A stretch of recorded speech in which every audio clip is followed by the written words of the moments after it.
Hey, it's Aaron, Metal Theologian. Separate little video. It's been an interesting week. I actually had a visitor in from town. Chris Rankin from Chris Rankin's Music Crush was here all the way from Perth and hung out for a couple days. So it's funny, we spent a lot of time listening to records while hanging out, right? And towards the end, I pointed to the stack of records we've been listening to, the metal records specifically, and went, yeah, that stack over there, that's going to be my next video. And that's the deal too. But we listened to some metal, but we also listened to some hip hop too. So there's gonna be a little bit of that in here too. But a little more of a mix maybe than the last couple of bins. So I don't know, man. Can't please everyone, right? Anyway, if you're not subscribed to Chris Rankin's Music Crush, do that. Yeah, it was a lot of fun. It's a small community, and it's a small community, but it's a big community too. You know what I mean? I've actually been thinking about this. I have a little bit of a story, but let's show this first. This is what we're listening to right now. This is actually a recent reissue on No Life Till Metal. This is the Liar album. I actually wasn't familiar with this band before this came out. Nothing But the Truth is the album. It's 89 and it's German. And it's good, man. It's speedy and thrashy and doesn't sound super German, but has like some German touches to it, which, you know, I always go for.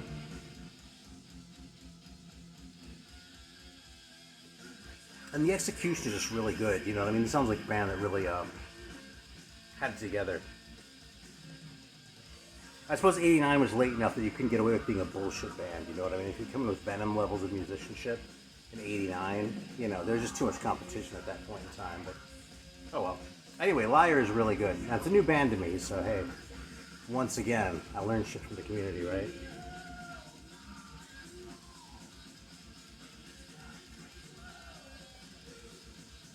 So a couple days ago, I was texting with Chromie D over at the Chromium Dioxide channel, where Chromium Dioxide Radio, and I hope you subscribe to him as well. Yeah, anyway, I was texting with him, and I was like, hey man, by the way, have you seen Metal Mickey's video about S-tier channels? Go check that shit out. And he texted me, because he's had some nice things about him in there, right? Like, I mean, long story short, Chromie D was like on the list, and like, Metal Mickey said some really nice things about him. I thought it'd make him happy, you know. I want to make sure he didn't miss the video. So, yeah, so he texted me back a minute later. He was like, I can't find it, man. All I'm getting is this, like, UK robot show called Metal Mickey. I was like, God damn it, man. Am I the only one who's going to fucking do a search on YouTube? Jesus Christ. So I was sort of going to get in the... I start searching around to get a link for him. And I search for Metal Mickey, and I get, some sort of UK show about a robot that looks kind of stupid. I was like, what the hell? So I texted someone else I know. I was like, hey, do you know anything about this? I was sort of looking around. I couldn't find anything in my history, and I was looking through the back catalog. So finally, I got a hold of Merciful Metal, Thomas, and he was like, oh yeah, he ditched his channel. I was like, what? It's like, oh yeah, I guess, you know. And what he said, he felt like he'd said everything he had to say, and you know, wasn't really happy with the community in certain ways. And I mean, people have been saying since before I started, oh, the vinyl community isn't what it used to be, you know. I'm sort of like, God damn it! But the real bummer is the channel's gone. You know what I mean? And it really started making me think. You know, I'm not the biggest. I haven't been the biggest like booster of Metal Mickey's channel. I've always liked his channel. He's a great guy. And some of the shit about his delivery is absolutely brilliant. I mean, if there's anyone who pulls off doing a fucking video in a bathrobe in style, it's that dude, you know? But it really made me think, because, you know, a lot of times I've come on here and make kind of flip comments about how, oh, you know, if you're going to take a break, just fucking take a break. You know, no one cares. And it sort of got me thinking about these channels that, you know, I do feel like I sort of have some of a connection with. And, it bums me out when they're just sort of gone all of a sudden. You know what I mean? And by the way, if you're one of these channels, this is not a guilt trip. This isn't anything like that. It just got me thinking about the channels that, you know, have completely disappeared over the years that I kind of miss and kind of wish were still around. I mean, another one I've talked about a lot of times is Guess I'm Just a Spudboy. I mean, he's been defunct for probably 8 years by now, but that channel is a great channel, man. And there's always someone else in the comments who remembers him too. Bobby Gass, if no one else.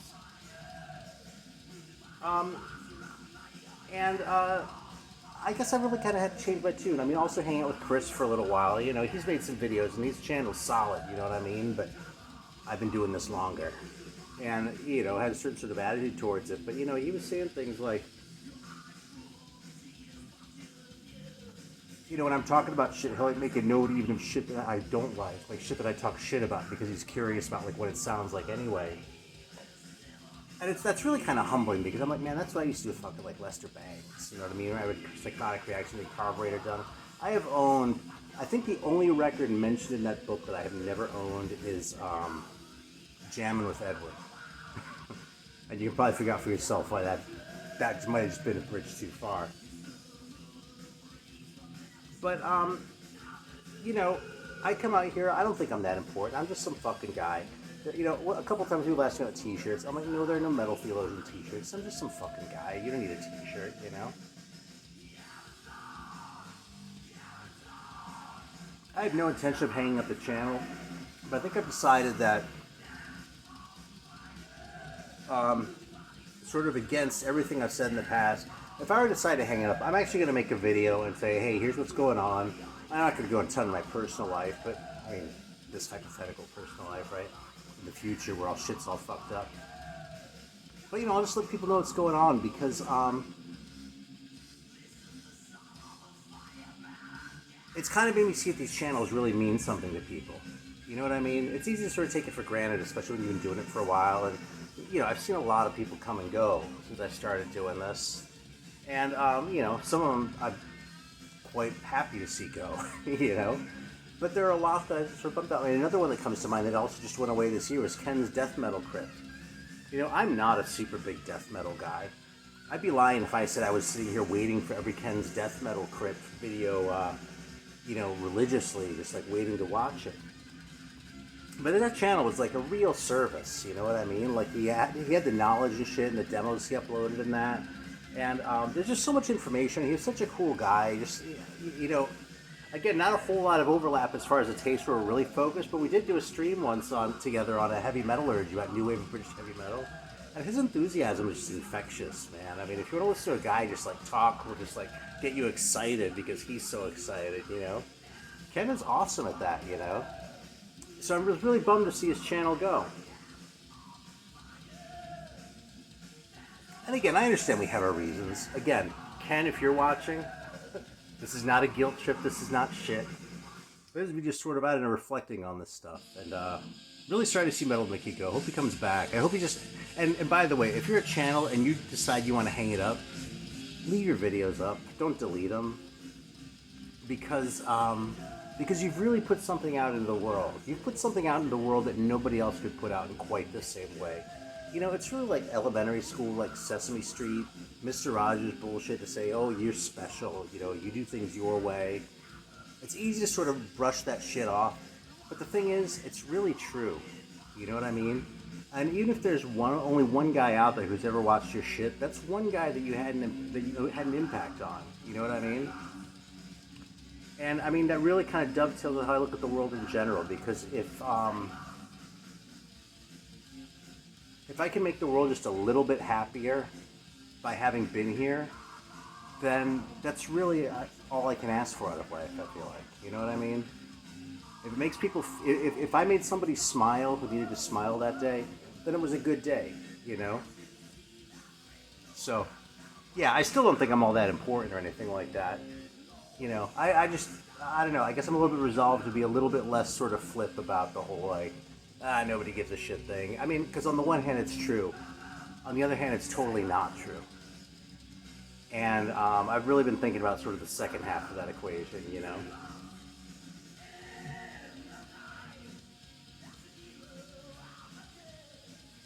Yeah, I don't know, that's the philosophy stuff, man. Philosophy stuff, right? It just got me thinking, you know?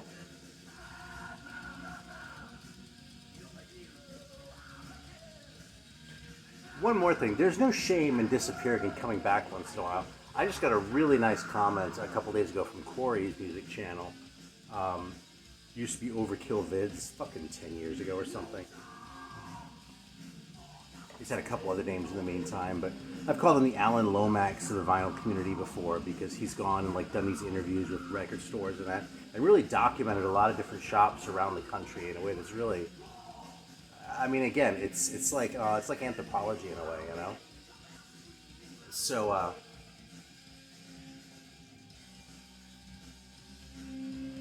anyway, Corey hasn't been like super active in a long time. It's really been a few years, but every once in a while, the spirit moves him, and he gets up here and he makes a video. And you know something? I'm happy to watch those videos. If it's been 6 months or a year since the last time he uploaded, you know, I'm happy to check it out. Greeno does the same thing. It's probably been a couple of years since he's uploaded, but he took like a year off and came back and made a video. I was like, hey man, right on, good to see you, you know. So no shame in any of this stuff. Don't be shy, you know what I mean? We're all, you know, it really is a community. And if you're not an asshole, we're probably happy to have you here. And if you're a little bit of an asshole, we're probably still happy to have you here. It's just if you're a big asshole, then maybe we're a little less happy about it, you know?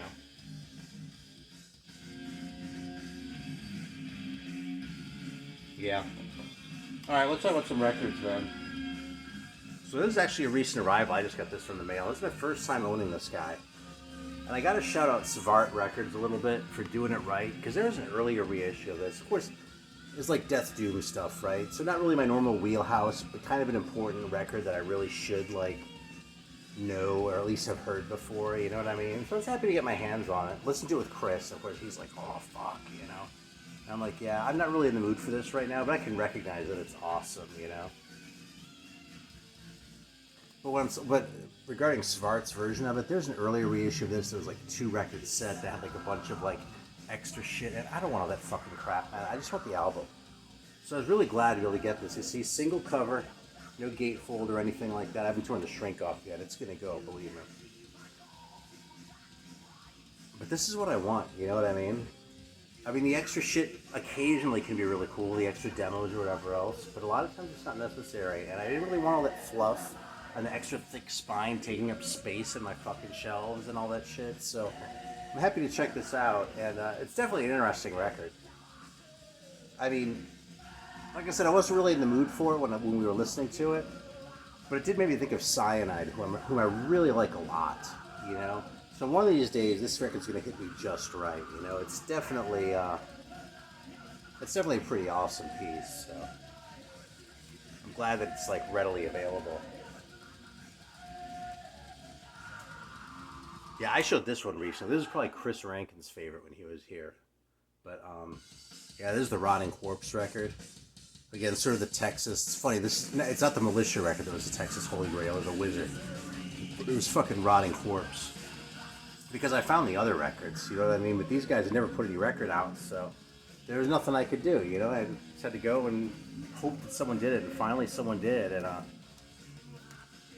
I'm stoked. So yeah, just a really good thrash record, man. You know, they're not changing the world, but if you like solid thrash, and you're down with the Texas shit the way I am, yeah, Rotting Corpse is probably for you. This is an awful cover, by the way, isn't it? Jesus. Little star next to it. I wonder if that means the bonus track. If so, check out, because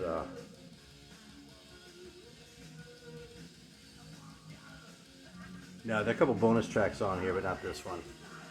Okay, well, what can I say? It was on the album. I can't really maul about it too hard. Here's another classic I've hyped a lot of times, man. The fucking Angel Witch EP. And, yeah, I just sort of learned this trick from Scott to, like, stick a solid cardboard thing in there so your sleeves don't get messed up. This already wasn't the greatest shape when I got it, but, this cover. It says distinction of having been the only record ever opened by Customs when I was getting it from the UK, too, so I love to imagine the look on the guy's face when he was opening it up, but, I got it. That's more than 20 years ago, too. I think I was living in LA when I got this, so, anyway.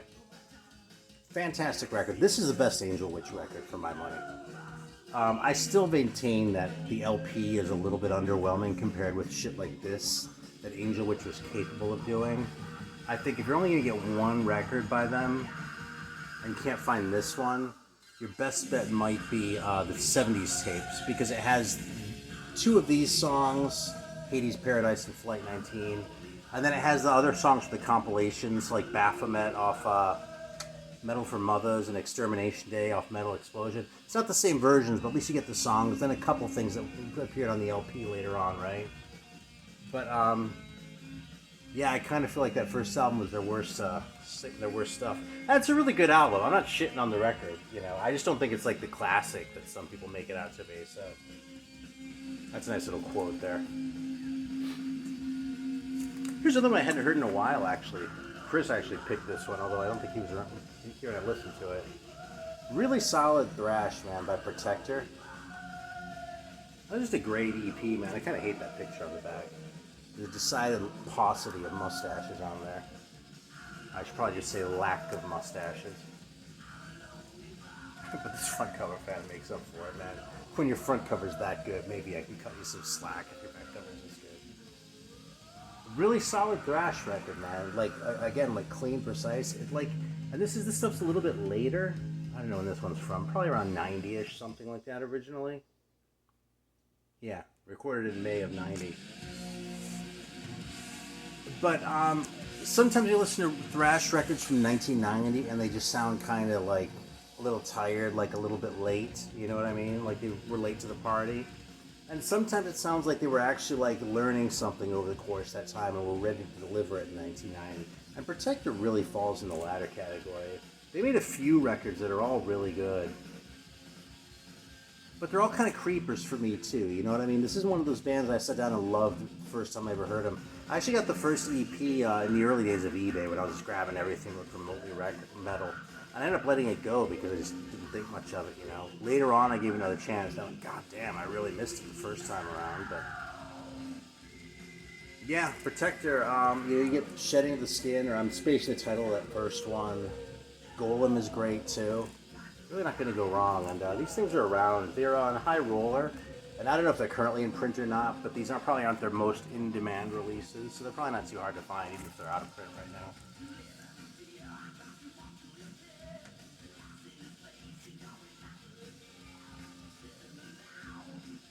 Yeah, here's another one, man. Spiritual Healing, another band that I'm kind of late to the party on. I've always liked Death. I've never been sort of blown away by them as some people, and I'm still not, to be honest with you. But I like this kind of rough thrash. You know what I mean? I think I just kind of maybe haven't spent enough time with this band yet to sort of fully cultivate the appreciation.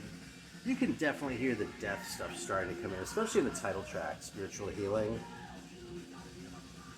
But, you know, when it comes to, I tend to like sort of the harder thrash stuff, you know, even, you know, dare I say the black thrash, although that can be a little bit, that kind of changed meaning a little bit in the 90s, and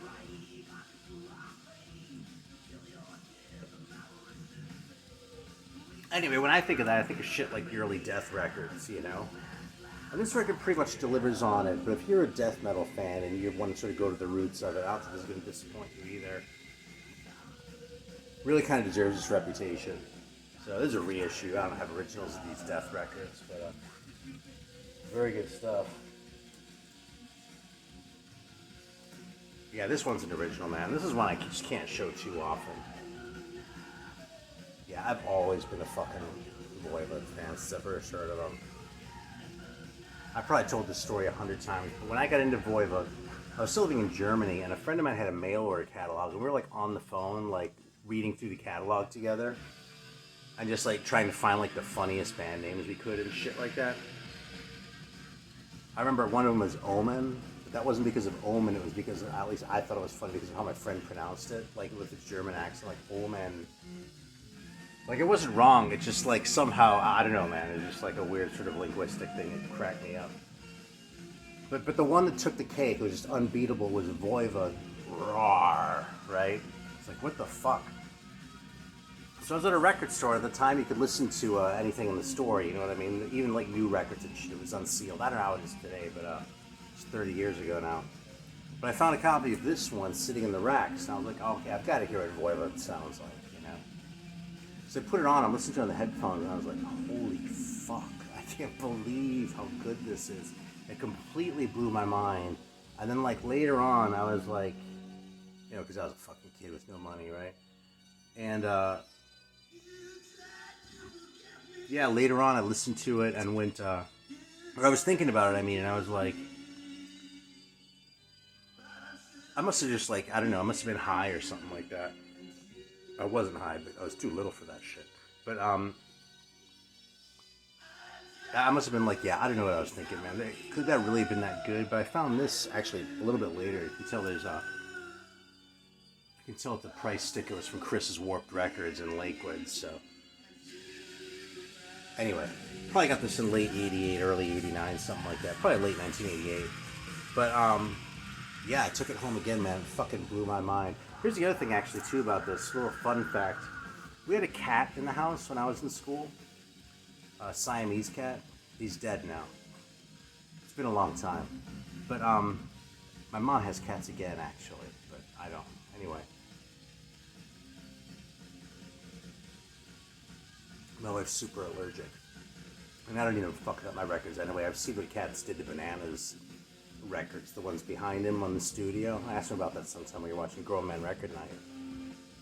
Anyway, I used to sort of play with different records when the cat was hanging out in my room to sort of see if like the cat would notice, because generally speaking, no matter what I put on, if the cat was like mellowed out, like didn't make any fucking difference. Like didn't seem to take the slightest notice that I was like listening to a record.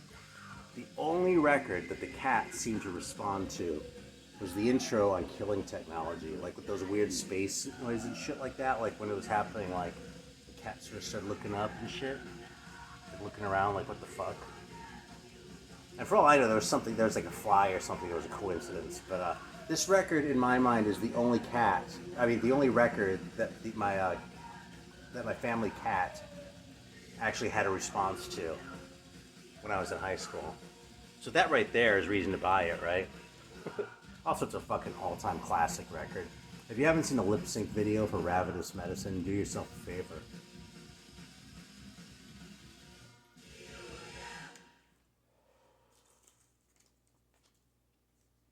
Yeah, here's another one. Shit, I'm gonna put another record on in a second. Fucking Solar Eagle, man. Such a great record. I mean, I suppose this is progressive metal, but it's really pretty heavy. I think, what is this, like 88, 86, 88? I want to say it's 88.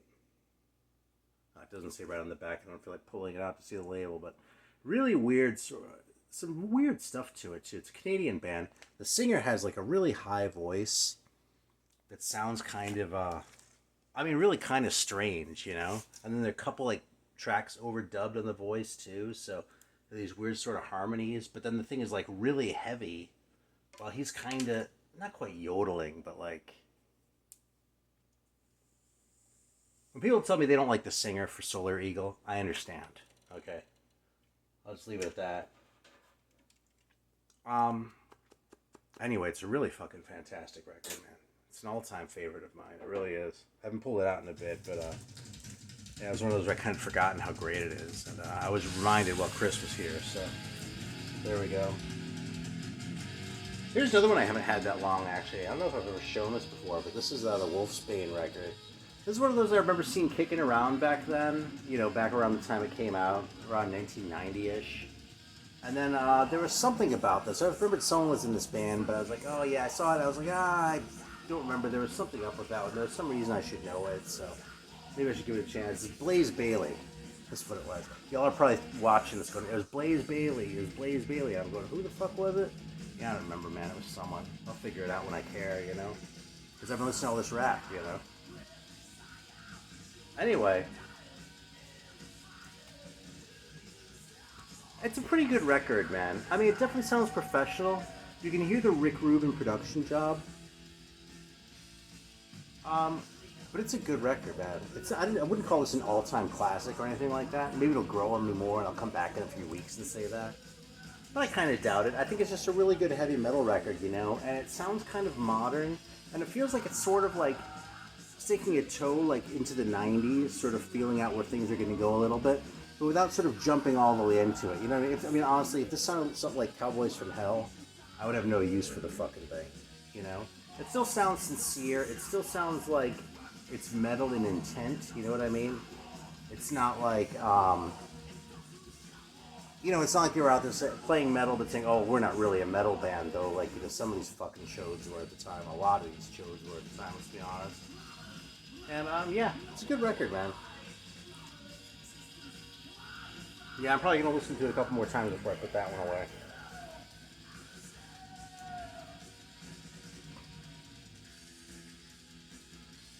Yeah, here's another one I grabbed just because it looked like it might be something, you know, private press. Kind of mixed signals on the cover. You know, it's a lot of denim, which, in fairness, is the poor man's leather. But I don't know. I mean, it is called Hard Luck, taking on the night. Guys can kind of go either way. It's kind of crappy, this record. I mean, it's not awful. It's not a nightmare. But if you see this record at your local shop for, I don't know, $60, $40, $30, I'd probably grab it. $40, I wouldn't necessarily recommend it. You know what I mean? I bet if you're a Chromie D fan, you'll like this one, though. Yeah, I don't know. Maybe one of these days it'll click for me, but right now it just kind of sounded... You know, it wasn't like full-on... It wasn't like full-on, like, just sort of like, you know, glam, like, greaseball, like, you know, too much... I hate to talk about the Aquanet because that's such a cliche. It doesn't do the, like, really sort of obnoxious shit that glam does, but just kind of not that great. It doesn't really do a whole lot right either, so, I don't know, man. It's kind of charming, you know. I always kind of appreciate people having a go at it, giving us what they've got. Just sort of like with their YouTube channels, right? Not everyone's YouTube channel is going to be like fucking this, you know? Some of them are going to be like this. But they might still be fun anyway, you know? So I don't know, man. I kind of want to give Hard Luck the benefit of the doubt, but they didn't blow my mind. Which I guess means there isn't really all that much doubt to give them the benefit of. Alright, so I promised some rap records, so I'm going to show it for you real quick here. Fucking Zarmageddon. So fucking good, dude. And it comes with like fucking cards, like trading cards. Awesome, man. Get the first two first if you don't have them. That one's great too. This fucking record, by Jedi Mind Tricks, blows my mind. Like, it's funny, last time when I got into rap a few years ago, I had a copy of the first one. I didn't really like it that much. Right now I listen to this one, I'm like, fuck, what was I thinking? Because this is so fucking good. I think this is their latest one. This one's still cheap. It's called, something about a Raven. Yeah, The Funeral and the Raven. Awesome record, man. Lots of weird stuff. Lots of unusual sort of themes and that sort of thing. I just fucking hits hard, man. Shout out to Harmless Rebel for putting me onto this one several years ago. Smith & Wesson.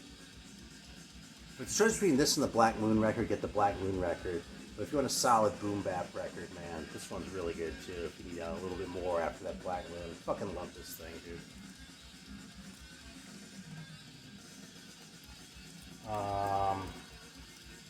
Young Morpheus is a new one to me.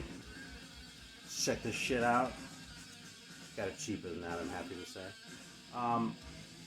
Yeah, really sort of low-key, like low-key delivery, you know. I mean, I don't know exactly what mumble rap is, right? Maybe this is it. It sounds like it to me, but I profess no expertise in that department. But this guy, he seems to have a different sound, but he's who his producers that you're working with for the album, and it's all great, man. He has this really low-key delivery. He lets the production shine, but like the rapping comes through and just like adds so much to the tone as far as the coloring of it, the intimacy. Great late-night rap records, you know what I mean? It's kind of like the opposite in my book of the boom bap stuff, but really good records, man. Yeah, I've gone for a couple of Young Morpheus. It's spelled kind of ridiculously, but there you go, man. That's the shit's about. Fucking great record. I gotta show this one. This is really kind of a funky one, but someone put in the comments section put me onto this one. Wish I could remember who it was, but Eden, kind of a dumb name, but it's spelled wrong that way. And Beauty and the Beats. I think the Go-Go's used that. It's not exactly a face melter of a album title. But look how primitive this thing looks and how private, you know? It looks like a 70s private press, even though it's 05. This record's fantastic, man. It's really good shit. And yeah, maybe my current favorite song is Iron Rose off of this Cannibal Ox record.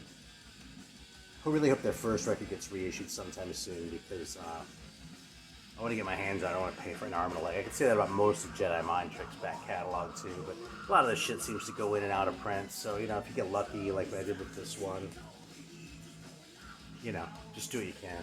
Anyway. Yeah, let's leave it there. Thanks for watching. Always appreciate it. Shout out to all the channels that I sincerely miss. And, yeah, and if you have any other favorites, actually, I'd love to hear them too. You might jog my memory. I hate to, like, solicit comments like this, but go ahead and tell me channels you missed in the comments too, because maybe you'll help me remember someone I've forgotten about, and I can commiserate with you, because a lot of good people have come and gone from the YouTubes here, and, you know, people make their mark in different ways. And that's what makes this great and fun, you know? Anyway, thanks for watching. I'll see you next time.